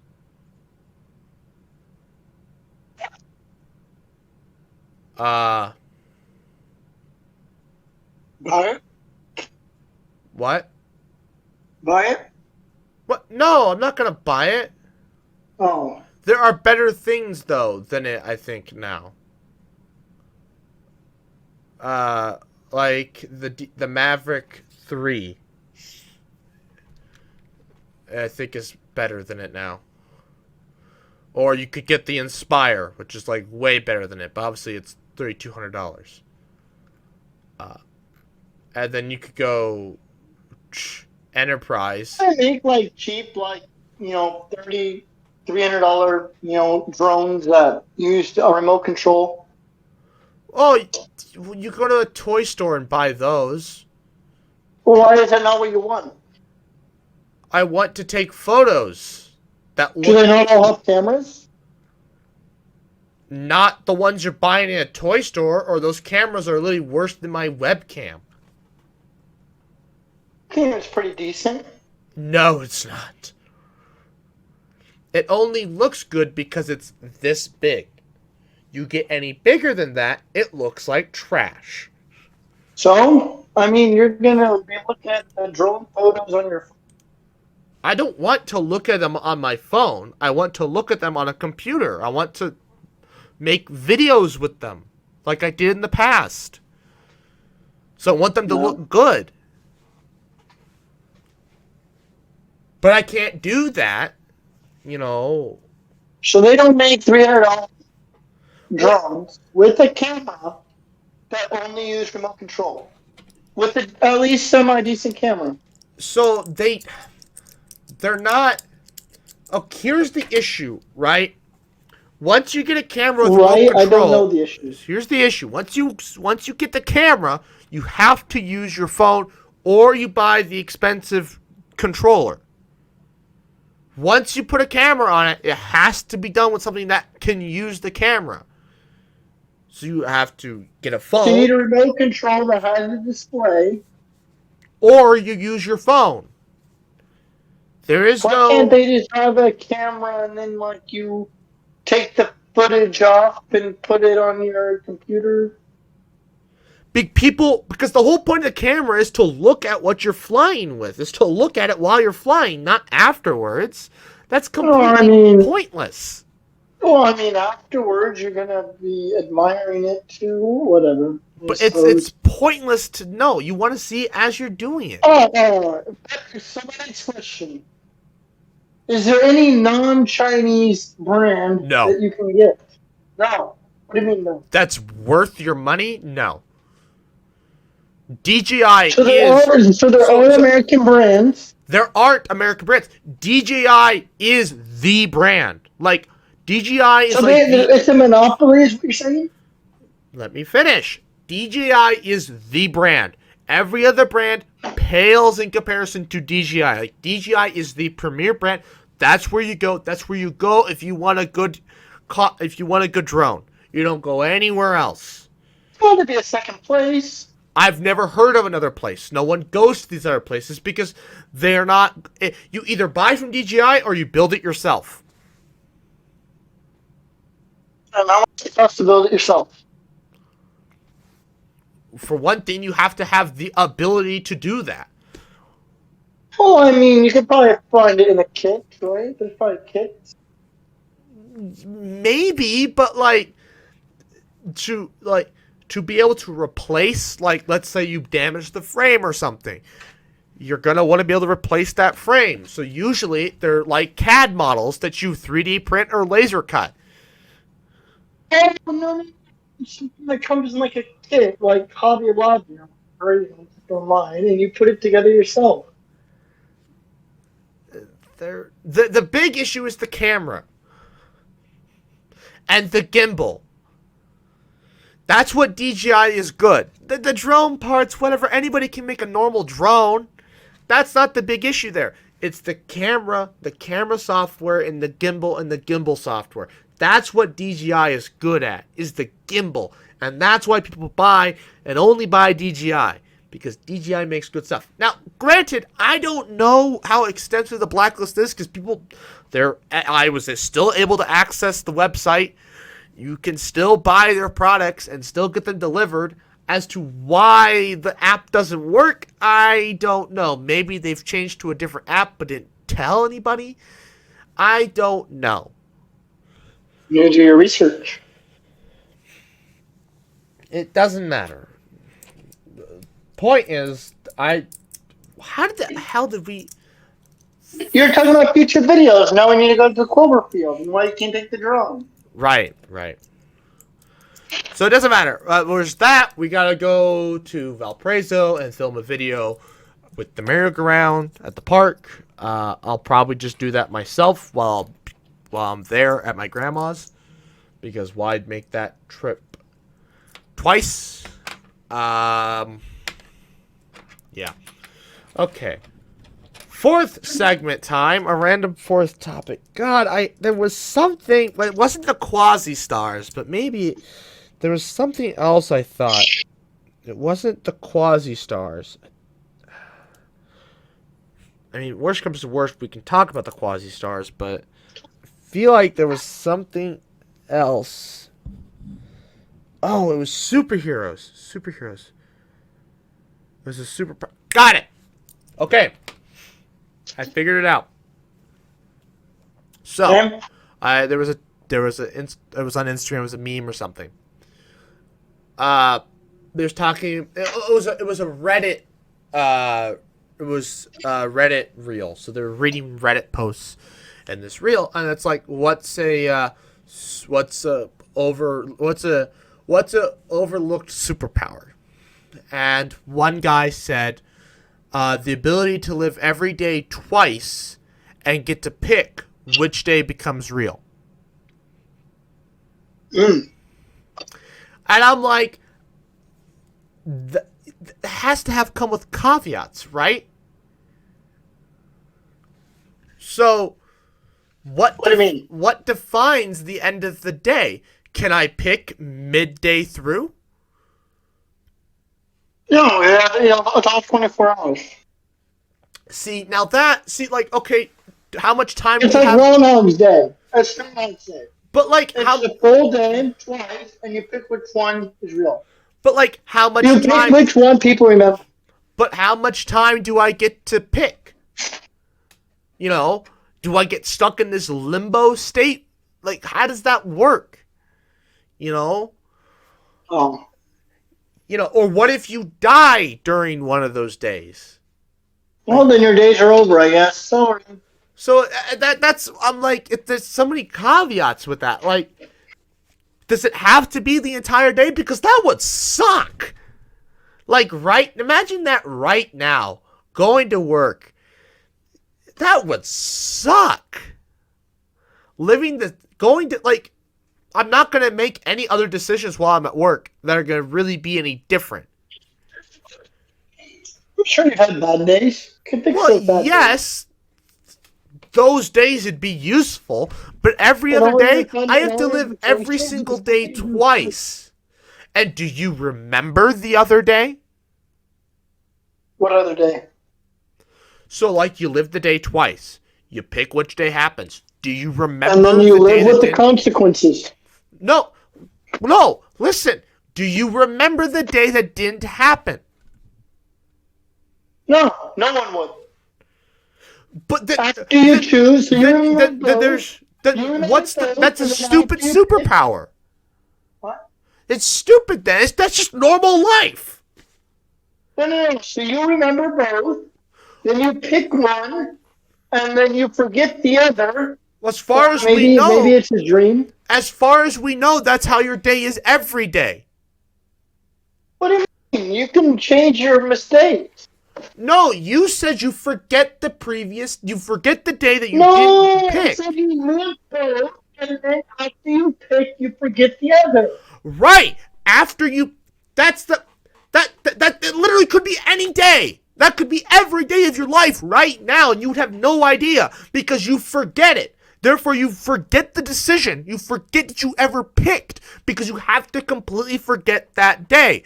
Therefore, every day could be like that. I can make sure that the day was better than the other one. You have no way. Because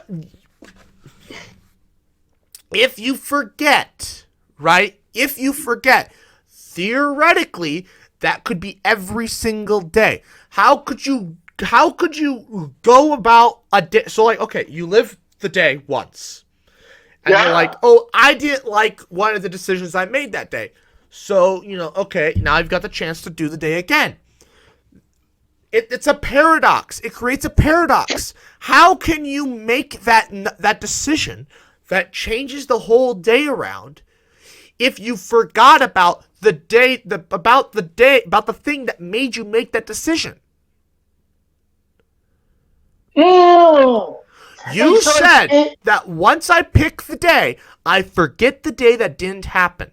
Well, therefore, I cannot remember ever making the decision that would turn the whole day around.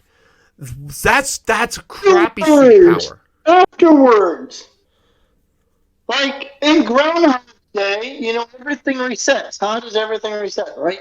But he remembers every day. All the dendrites inside your brain will realign, so you no longer remember the day. But he remembered every day. Up until you make the decision, you still remember both. But he remembered every day. So, every day, every new day after you make the decision, it's just an intrinsic motivation to do something. Your subconscious is like, let's just do this. I don't know why, I just feel like it. That's a normal day then. You literally every day could be like that. But what I'm saying, you could have literally lived to, according to your theory of how the power should work. I theoretically lived this entire day an infinite number of times. Twice. You only get 2. No, listen to me. The mere idea of forgetting the day that didn't happen means that you theoretically, us, right now, in the real world, could have that superpower and not even know it. Because we would have lived every single day. We could live every single day an infinite number of times. But if we forget all of those days, then it's like we just lived a normal day. It's just like living a normal day. You would have no idea that you have this superpower. Because you would forget. Because the only way to know you have. You have the power because you're asked to make a decision. If you're asked to make the decision, you have to be able to remember the day that happened. Yes. But I said that. After you make that decision, you said you forget. Yes. How can you remember the decision then? Because the decision would contain details of the day that you were supposed to forget. Why does it matter? Because every day could be like that. Every day. You cannot continue your day until you make a decision. You would know that you had to make a decision. You would not know why you made the decision because at the start of the day, you had to make a decision. You remember making a decision. You don't know why you made a decision. That's stupid. Was part of the day. That's so stupid. That's such a stupid power. Hey, that could literally be us right now. For all we, that's such a stupid power. Why would you forget that the day that didn't happen? That's so stupid. Don't yell at me. I didn't make the power. I'm telling you how it You're the one that's saying that's how it should work. But why should it work that way?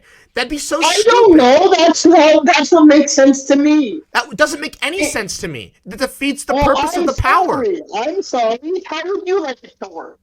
How I would like it to work would basically be I can reset the day at any point. Basically, I wake up in the morning and I don't know, I get shot. Or I fall out or I get in a car accident. I don't want to have to live through that car accident the rest of the frickin' day. That would suck. I want to be able to say, okay, I'm done with this day and just skip to a new day. Now I'm set in stone with that day. That's it. I've made my decision. I just have to live out the rest of the day. I could theoretically die that day, but that's okay. I don't want to live through a freaking car accident. That's how I think the power should work. Now, they don't say that. It's so vague. Now, another way the power should work is that you have to live each day out to the fullest, basically till you fall asleep. Okay? Or like if you did it to midnight, that's so weird. Cause like now you're in this limbo state, right? Like one day you didn't stay up to midnight, the other day you did. And now you're kind of in this limbo state where you have to like make the decision, and like either A, you're gonna be asleep, or B, you're still gonna be awake. And you're kind of stuck in this weird limbo state. I'm like, that's kind of freaking weird. I don't know if I want to deal with that, where I can either pick to sleep or pick to wake. I don't like that idea. That's no. The ability, see, that's the issue there. It has to be done at midnight, but like, what about the days what about one day you decided to stay up to midnight, but the other one you didn't? It's like, well, I mean, comes with the caveat, right? It is what it is. But like living every day out twice would suck right now. Because I don't want to live out work every day twice. And maybe the ability to forget that day that didn't happen would be great in that situation. But at the same time, how am I supposed to be able to pick my decisions? How am I supposed to like judge? Like, let's say this is back when I'm working at Menards, okay? And I live every day out twice. So I live one day where I just treat it like a normal day. I don't do anything rash. I don't make any crazy decisions. And the other day, let's say there's a girl at Menards that I want to ask out, or I'm trying to, become friends with and then eventually ask out, okay? I want to be able to remember those situations in which things went wrong, so that I theoretically could run like basically this simulation like 100 times in real world. You're not like predicting, it's real world, so it's like 100 days. Sure, it's gonna take me 100 days to finally ask her out or something. But it lets me to run these calculations in advance. It allows you to basically watch, let's say I want to watch a Netflix series, right? But I have to go to work every day. Okay. I'm allowed to pick every day that happens. So, I watch the Netflix show one day, don't go to work. The other day I go to work. I pick the day that goes to work. I have all the memories of the day that didn't happen, but now I have all the memories of the day that did. But I have none of the repercussions of that day. Only issue is let's talk about human interactions. Okay? In the one event, you told a joke to somebody, right? And you forget that you told them the joke, right? And so the next day they're like, hey, yeah, that was a fun joke. And you're like, I thought this was a universe where I didn't tell them that joke. Oops. Something like that. And that's the other issue with like remembering every day. You're going to start to get things confused and people are going to figure out something's going on. Like, what are you talking about? And I'm like, oh, I didn't tell you about the thing that I thought I told you about? That must have been in a different timeline. Shoot. So the advantage of living only one day. So remembering only one. Right. But, right now, the way kind of things work, as far as I'm aware of, you could actually have that superpower and not even know it. And actually, you get an advantage over the superpower. You would remember making the decision. I don't think you should, though. because that just no. That's how I would get around it. That's how I would get around it is by saying you remember the superpower. But that's You remember this is your own number one. But then, how do you ever think that you actually have a superpower? What? Maybe you just have the same dream every night. That I just don't like know. replays the day I before. don't like the superpower either. That's what I'm just telling you how. I know. That's what I'm saying. I With never yours, liked it. yours is even weirder because like now you theoretically just have the same dream every night, and that dream is just a recap of the previous day. I didn't say I liked it. I don't like To it me, either. there's only really one OP superpower. What? To me, there is really wait. Go on. Was there more to the list? A lot of the there was one other power is always like you have the exact amount of change every time in your pocket. Well, I remember a joke about that. But Yeah, then that's I was kinda just lame. like, okay, now I'm the richest man on earth. That's kind of lame. No, I mean, no, that's a Oh. really cool superpower because now I never have to do anything ever again. Because now I want to go buy that RV. I walk up and it's like, I want to buy this RV, and it's like, how do you plan to pay for it? Cash, and it's like, what? And you literally pull out $100,000 out of your pocket. no, Exact change. no, but That's pretty. That's a pretty cool superpower. That's like you're I Elon feel Musk. like it gets you in trouble though. It gets you audited. People are like, how'd you get all this money? What are they? What do you do for a living? You have a 20-year-old with a 21, 22-year-old with a job that pays next to nothing. How the hell do you have all You don't these have a things? job. You don't. Here's the craziest part about that, right? Though, you have infinite money. You can do whatever. Yes, but how do you want. prove to the don't need to. IRS? What? You don't need to. What do you mean? Basically, IRS. How do you prove your income? For one thing, you just live off the grid, use fake names. You have infinite money. You can bribe anyone you want to do whatever you want. You're the most powerful person in the world. You have infinite money. You can bankrupt entire economies from your pocket. You can do whatever you want. You can take over the world in a day. You're basically Mansa Musa. But to You me, can just okay, walk around, walk into a country, then the president basically throws you in jail. You just literally just pull out money out of your pocket and bankrupt the economy.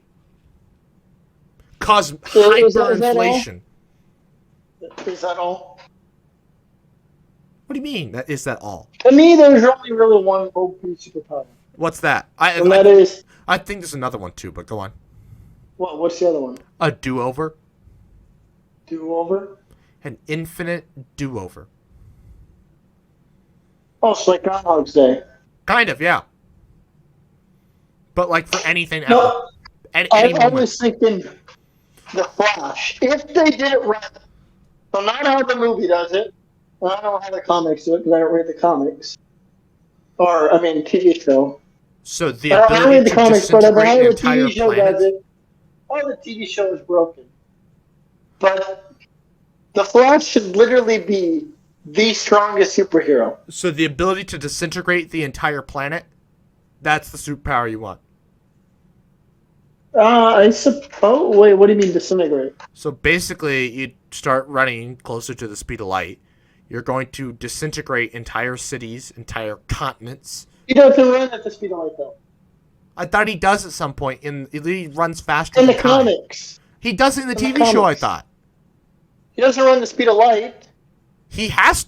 I thought there was a scene. He creates a wormhole. How do you not watch the TV show? I thought I've seen people talk about the math that there's one scene where the only way to do what he did, you have to run stupidly close to the speed. Then you haven't watched. Don't ask if you haven't watched the TV show. No, he runs at like Mach 2 or 3, and he creates a wormhole somehow. They don't really specify in the show how he does it, but he creates a wormhole and he runs back to that time. But I feel like running at Mach 3, let's say that's his max speed. That's not that fast. I mean, it's fast, Exactly. but it's not fast enough for anything fun. What? No, but no. But the thing that makes his power so cool, if they hint on in the show, is the show. So the show doesn't specify how fast, but the comics say he can think in an attosecond. And I'm just thinking to myself, the ability to think in an attosecond. I've done the math. If 1 second, the time that it takes, like if you perceive 1 attosecond as a second, it's like if you're watching a stop clock, and an attosecond are ticking by at a second rate, 2.5 years would pass by effectively for you before 1 second passes in real time. And so I'm just thinking to myself, right? Like, let's say you wanted to, like, you never have to study for another test ever again. Because you could literally just have the answer key right in front of you, study it, put it away, and no one would even know a thing. And in that time, you could study for like 6 months or whatever. Except for the fact that you disintegrate everything. No. Because in the show, he has this time bubble. And so it's this field where everything inside this field operates at his rate. Right, it's the speed force, right? Yes.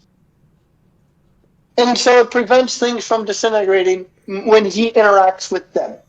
Oh, well then why not just go with the comics, where you can run faster than the speed of light? I don't know. This is what the show does. I'm just talking about the show works. I mean, why not just go all the way? We'll talk about the speed problem later. The point is that, to me, no superhero should ever be able to touch him. Because even if he was at the speed of light, like, he had the speed of sound. But, like, Mach 2 or 3, he moves faster I than mean, except for Bullet. Superman. Flash is technically faster than Superman.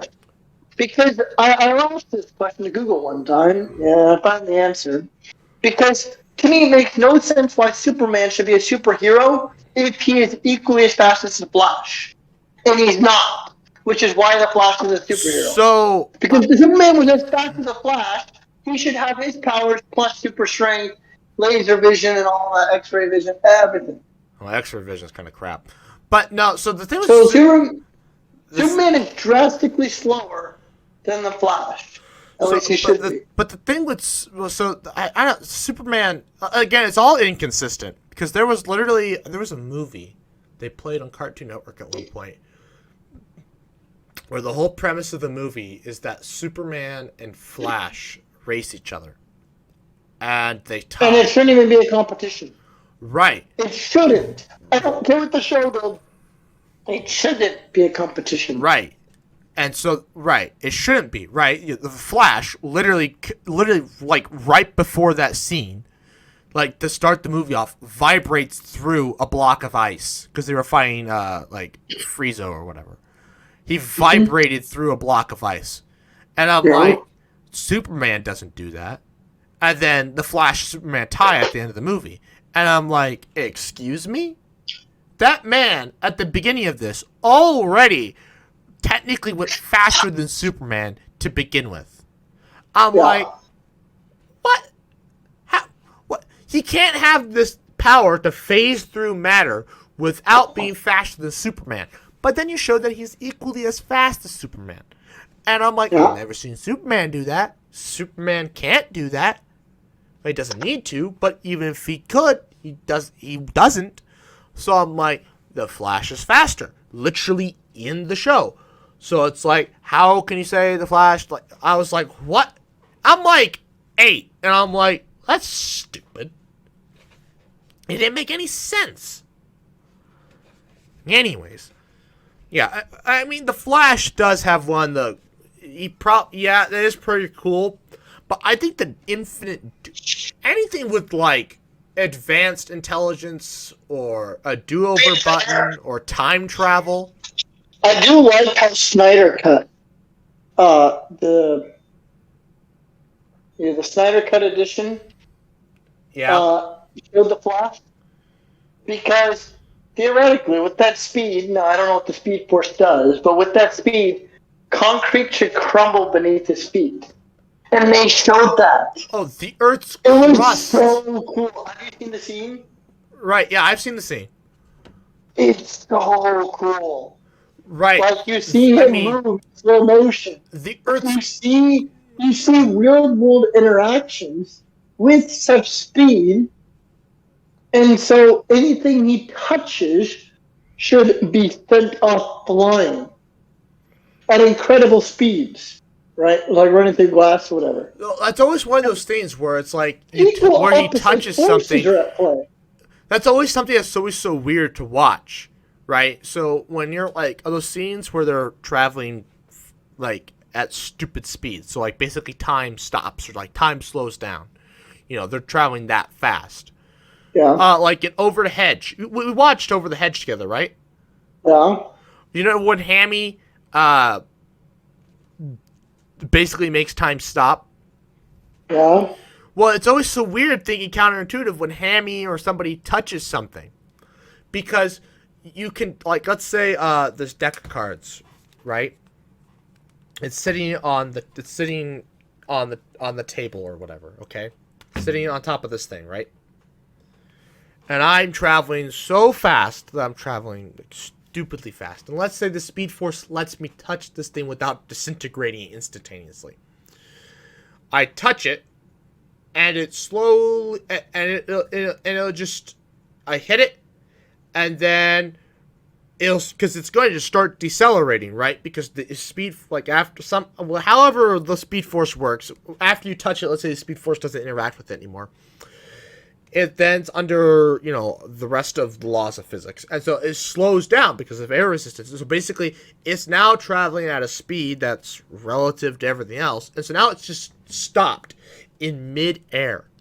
And so, like, everything he touches does that. That is freaking cool. Because it's like, you think you'd hit it and it'd keep going. Well, yes, it will. Whenever Barry stops traveling at the speed of freaking... Whenever he's done traveling at Mach 17.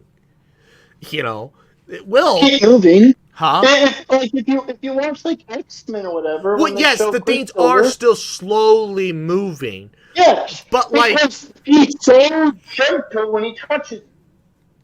Right. He's so gentle when he touches it that it's moving slowly with respect to him.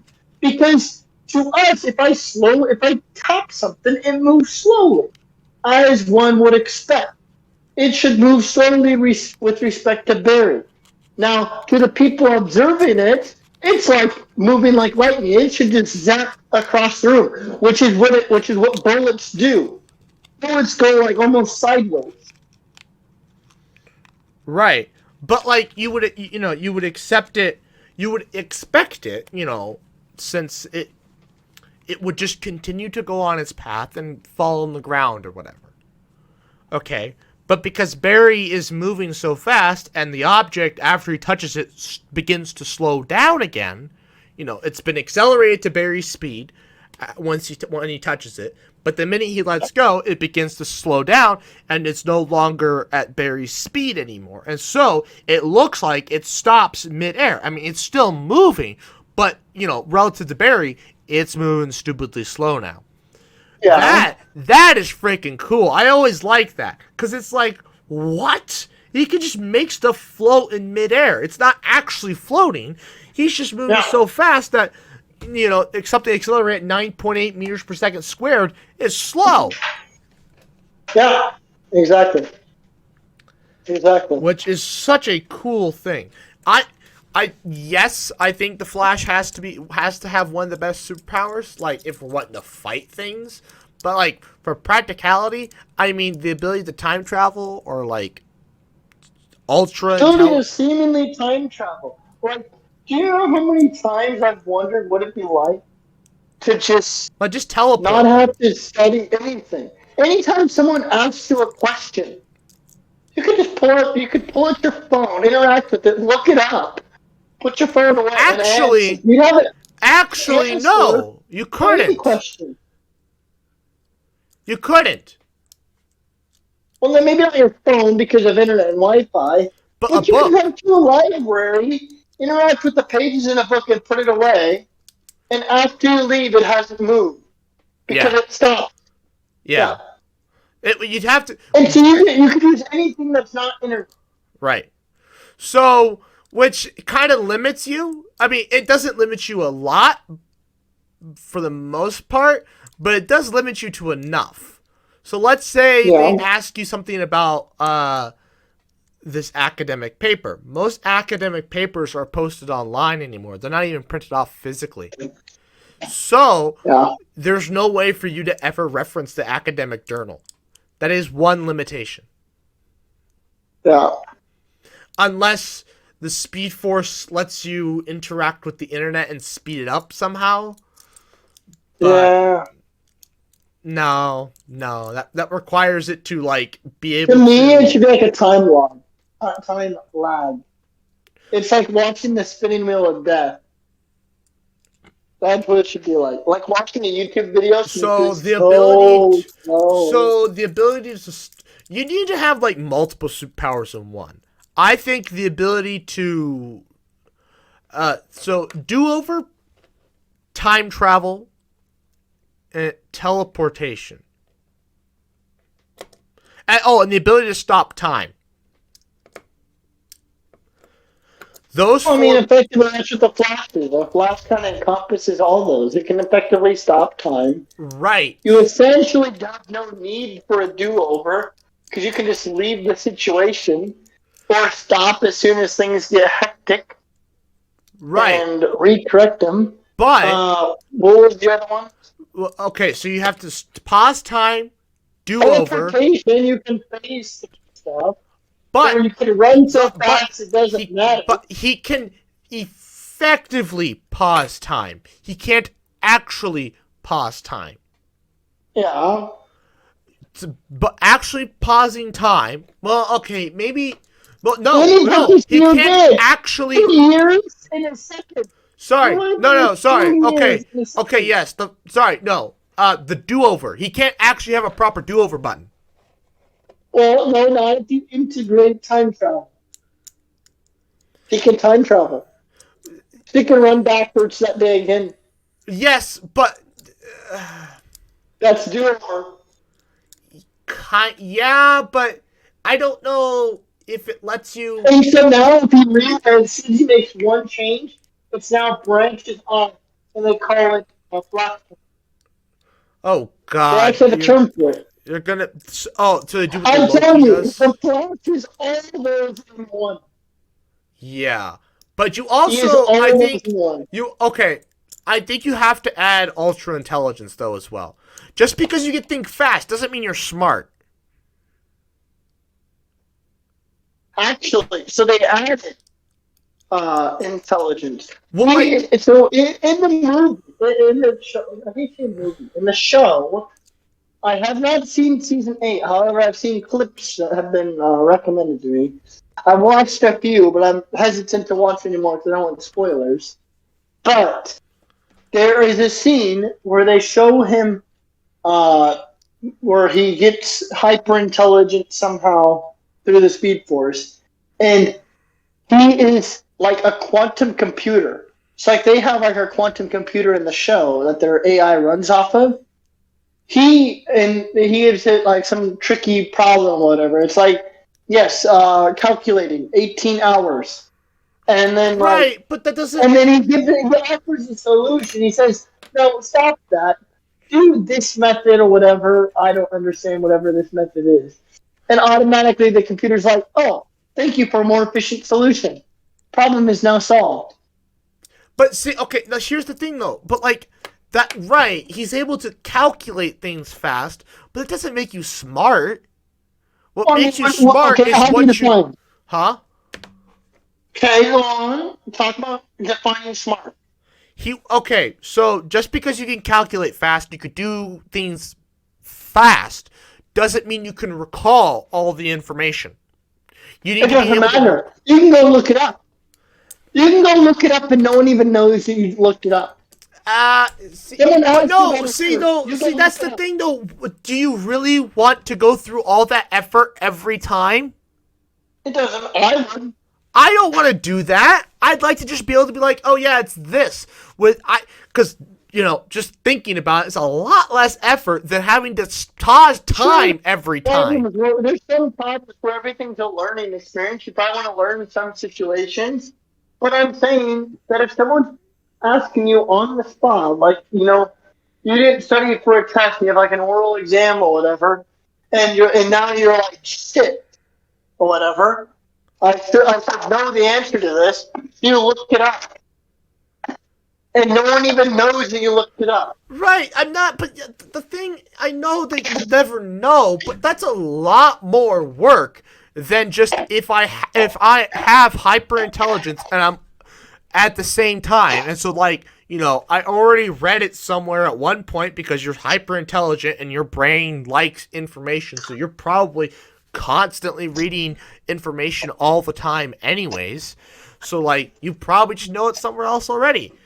But if it doesn't come with hyper intelligence, like, it doesn't allow you to remember all this information, you're constantly having to pause time in some circumstances to go get the information. That's a lot of effort, where rather if you were just hyper intelligent, you would just be able to remember because you'd already done it. Yeah. Well, yes, there's obviously downsides to That's how every the power works, only- and there should be ways to counter that. And yes, That's the if you allow only for hyper thing intelligence. that. So if you had all the Flash's superpowers, I want super intelligence on top of it. I do not just want the Flash's powers because that just makes me stupid faster. Yeah. There's a meme about that where this person took some sort of drugs. I think they were like Alzheimer's pills. Oh, and like they're supposed to speed up brain function or whatever. And so someone's like, "Oh, so you're smarter." And he's like, "No, I'm stupid faster." Which is, it's true. You spend 5 minutes thinking about so let's say it takes you 10 minutes to solve a math problem, but you did it incorrectly. The pills don't give you the answer. They just let you solve the problem faster. So now, instead of it taking you 10 minutes to get it wrong, it took you 5 minutes to get it wrong. So it's like, So the Flash's powers, it's like, oh, it made me faster. So I could tell you the wrong answer, faster than anybody else. But I can't. Doesn't mean I can get you the right answer. The other thing they don't hint on. Plus, I think The other Barry. thing that the show doesn't hint on is his excessive need for calories. Oh yeah. Because I think it's the Speed Force that must counteract that and give him the energy he needs to be able to fulfill his duties. Well, you have to eat They don't uranium. specify the fact that he needs like hundreds of thousands of calories a day. He'd have I to. don't even know. I can't even put a number on it. He'd have to literally eat antimatter to survive. Yeah. He'd have to, every time And he so it runs, must be carry the a Speed canister Force. of antimatter with him. And so I'm guessing it's the Speed Force, which is just this abundance of energy that allows him to operate. Does that give you? So okay, let's end the podcast here. But I have a question for you, but after the podcast. Anyways, I'd like to thank you all for watching. Please like, comment, share, and subscribe. New podcast every other Friday at 11 a.m. Central Time. And good night.